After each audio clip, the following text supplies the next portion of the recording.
আগামী জাতীয় সংসদ নির্বাচনে ২০০ আসন পেলেও বিএনপি একা সরকার গঠন করবে না বলে জানিয়েছেন বিএনপির স্থায়ী কমিটির সদস্য আমির খসরু মাহমুদ চৌধুরী। বিকেলে রাজধানীর বনানীতে রাষ্ট্র সংস্কারের ৩১ দফা নিয়ে এক আলোচনা সভায় প্রধান অতিথির বক্তব্যে তিনি আরও বলেন, রাষ্ট্র সংস্কারে ৩১ দফার বাস্তবায়ন সবাইকে নিয়ে করতে চায় তার দল। সালমান খন্দকার সবুজের ছবিতে আশরাফুল ইসলামের রিপোর্ট।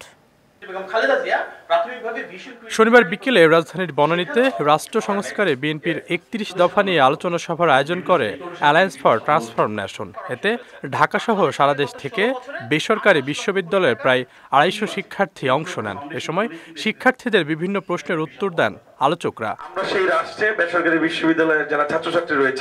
আগামী জাতীয় সংসদ নির্বাচনে ২০০ আসন পেলেও বিএনপি একা সরকার গঠন করবে না জানিয়ে সেমিনারে প্রধান অতিথির বক্তব্যে বিএনপির স্থায়ী কমিটির সদস্য আমির খসরু মাহমুদ চৌধুরী বলেন, ৪২টি রাজনৈতিক দলের সঙ্গে আলোচনা করে বিএনপি রাষ্ট্র সংস্কারের ৩১ দফার প্রস্তাবনা দিয়েছে। এ সময় প্রতিশ্রুতি বাস্তবায়নে সবাইকে নিয়ে কাজ করার কথা জানান তিনি।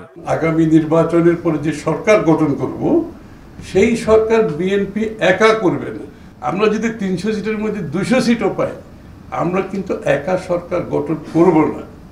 আমরা একটা জাতীয় ঐক্যের সরকার করব।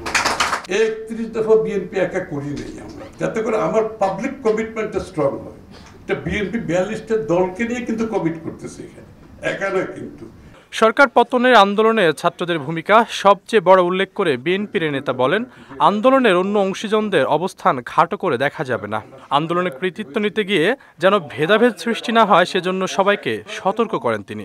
আন্দোলনকে, স্বৈরাচার পতনকে কেউ যাতে কৃতিত্ব নিতে গিয়ে জাতির মধ্যে যাতে কোনো ভেদাভেদ সৃষ্টি না, এটা জিনিসটা বুঝতে হবে।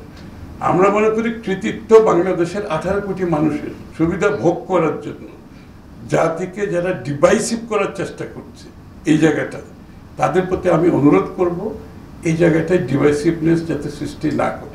তিনি আরও বলেন, জিয়াউর রহমান মেধাভিত্তিক রাজনীতিতে জোর দিয়েছিলেন। বিএনপি এখনও সেই পথেই হাঁটছে।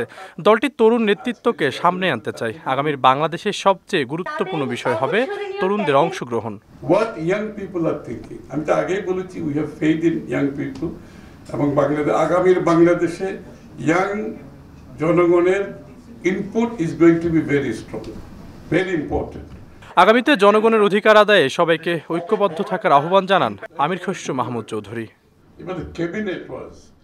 আশরাফুল ইসলাম, বিজয় টিভি, ঢাকা।